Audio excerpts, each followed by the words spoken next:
You're being controlled right now, and you don't even realize it. Every time you respond immediately to that text, every time you explain yourself when you owe no one an explanation, every time you say yes when your whole body screams no, you're handing over your power to people who don't deserve even a second of your attention. Stay with me, because what I'm about to reveal will change how you see every relationship in your life. Here's the brutal truth nobody wants to admit. Your availability is killing you. Not slowly, fast. And the people draining you, they know exactly what they're doing. You see, there's this invisible game being played, and you've been losing it your entire life. Because you were taught wrong. You were told that being kind means being accessible. That being a good person means always showing up, always answering, always helping. But that's a lie. Carl Jung discovered something terrifying about human nature. He found that we don't just interact with people, we project onto them. We turn them into characters in our personal drama. And here's where it gets dark. The more available you are, the easier it is for others to cast you in whatever role serves them. The helper, the listener, the emotional trash can. And you play along. Why? Because you're terrified. Terrified of being abandoned. Terrified of being seen as selfish. Terrified that if you stop performing, you'll be left alone. So you keep giving and giving until there's nothing left. Think about it right now. Who in your life only calls when they need something? Who drains your energy and gives nothing back? Who makes you feel guilty for having boundaries? Write their name in your mind, because they're about to lose their power over you. If this is hitting close to home, hit that like button, because you need to hear what comes next. Here's what the manipulators don't want you to know. They feed on your reactions. Every time you defend yourself, every time you explain, every time you engage with their drama, you're feeding them your life force. Jung called it psychic energy, and it's all you have. Your energy is not infinite, it's precious, limited, sacred. But you're wasting it on people who see you as a tool, an emotional emergency button they press whenever they want validation, comfort, or distraction. And when you're no longer useful, they discard you. The cruelest part? The more available you are, the less they respect you. Because humans don't value what's always there. We're wired to chase scarcity, to desire what we can't easily have. When you're always available, you become common, predictable, boring. And predictable people get used. But there's a way out. A dark, powerful way that flips the entire game. Withdraw. Not forever, not out of spite, but strategically, consciously. Watch what happens when you stop responding immediately, when you don't explain yourself, when you simply disappear for a while. Chaos, that's what happens.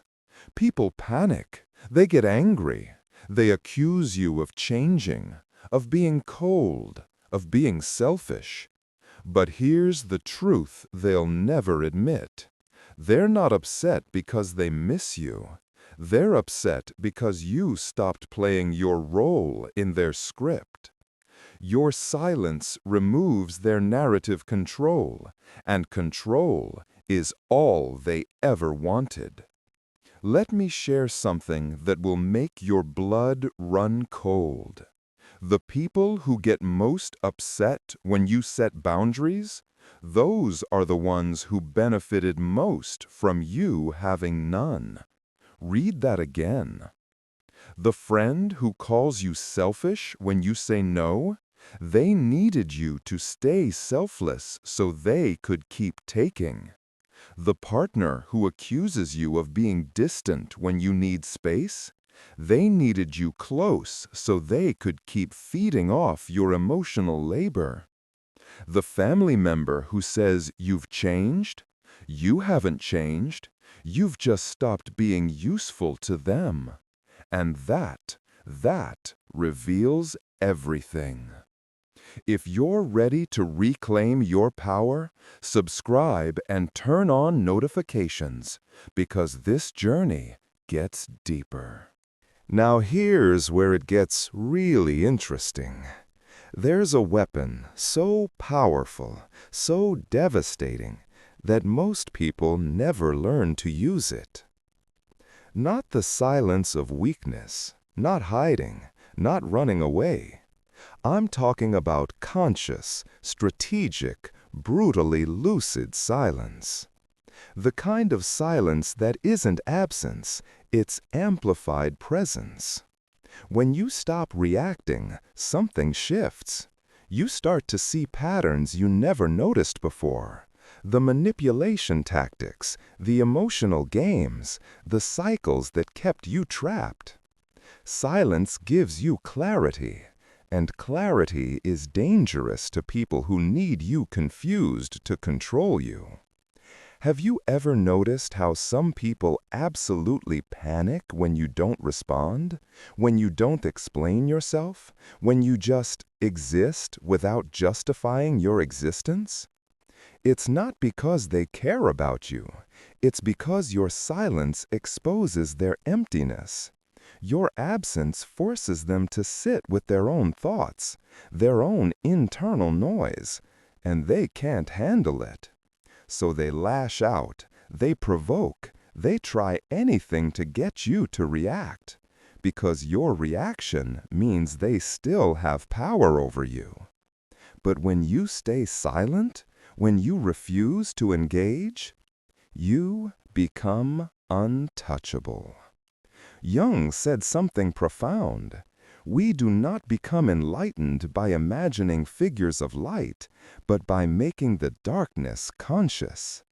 Your silence makes others confront their darkness, their neediness, their manipulation, their emotional vampirism. And they hate you for it. Good. Let them hate you. Let them call you cold. Let them say you've changed. Because you have changed. You've stopped being their puppet. But here's what nobody tells you about this transformation. It's lonely at first, brutally lonely. When you stop being available to everyone, people fall away. Some quietly, some dramatically, but they fall away. And you'll question yourself. You'll think, am I being too harsh? Am I pushing everyone away? Am I becoming the villain? No, you're becoming free. Show me you're still here. Drop a comment. I choose my peace. Let's see who's ready for this truth. Listen carefully, because this is where most people fail. They understand everything I've said so far intellectually. They nod along. They agree. But they don't change. They still say yes when they mean no. They still respond to messages that drain them. They still maintain relationships that exist only out of habit and fear. Awareness without action is just another form of self-deception. So here's what you actually do. Start small. Don't respond immediately to every message. Wait. Breathe. Let the urge to react pass through you like a wave. Turn off your phone without guilt. Say, not today. Say, "I'm not interested." Say, "I won't get involved." And here's the most important part. Don't explain yourself. You don't owe anyone an explanation for protecting your peace. You don't need to justify your boundaries. You don't need permission to choose yourself. This will make people uncomfortable, furious even. Perfect. Their discomfort is not your responsibility. Carl Jung understood that true individuation, becoming who you really are, requires isolation. Not depressive isolation, sacred isolation. A time where you retreat inward and relearn to hear your own voice without the world's interference. Want to know if you're evolving? Watch who distance themselves when you become more reserved. Watch who tries to provoke you when you stop reacting. Watch who accuses you of changing when you finally start protecting yourself.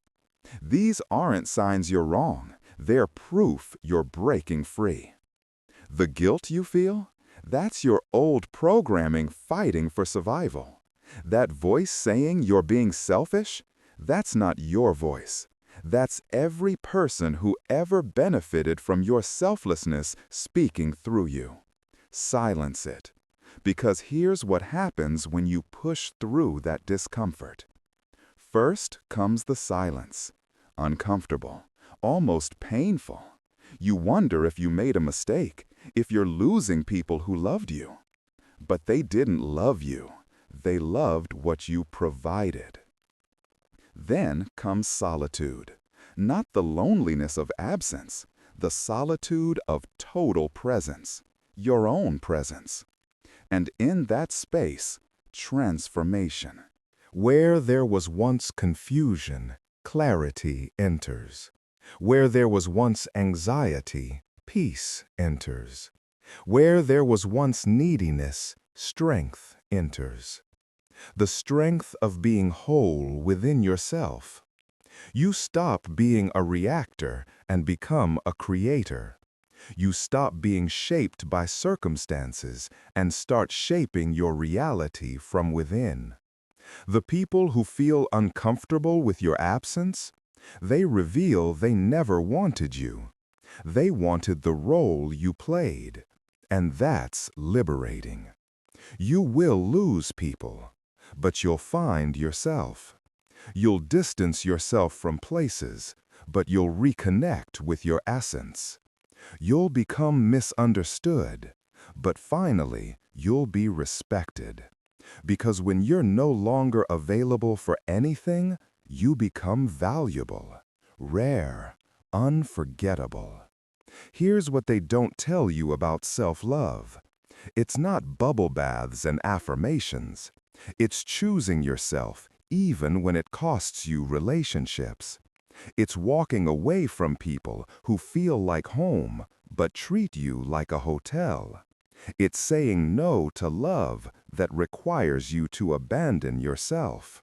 Real self-love begins when you decide that your peace is non-negotiable, that your energy is sacred, that your time is the most valuable thing you have. And if someone can't respect that, they don't deserve access to you. Period. I want you to understand something. This isn't about becoming cold or heartless. It's about becoming selective, sovereign, whole. It's about recognizing that you've spent your entire life putting yourself second, third, last, and calling it love. But it wasn't love. It was fear. Fear of being alone, fear of being unloved, fear of being seen as the villain. But here's the paradox. The moment you stop fearing loneliness, you stop being lonely, because you're finally in good company, your own. The moment you stop needing to be loved by everyone, you start being loved by the right ones. The moment you stop explaining yourself, you start being understood by people who actually matter. This is your rebirth. Not into someone new, into who you've always been, beneath the masks, the people-pleasing, the exhaustion. And it starts now, today, this moment, with one decision: to become unavailable for anything that doesn't serve your highest good. So I'm asking you directly, are you ready? Are you ready to be misunderstood, to be called selfish, to be rejected by people who never truly saw you? Are you willing to pay the price of being you? If you made it this far, you're not here by accident. Something in you is ready for this transformation. Something in you has been screaming for this permission. So take it. Choose yourself. Protect your energy. Guard your peace like your life depends on it. Because it does. If this message hit you where you needed it, smash that like button and share this with someone who needs to hear it. Subscribe, because we're going deeper into the psychology of power, boundaries, and becoming untouchable. And write in the comments, "I choose my peace." Let's see how many people are ready to stop being everyone's emotional support system and start being their own priority. The next video is waiting for you, and it's going to reveal something even darker about human nature that you need to know. See you there.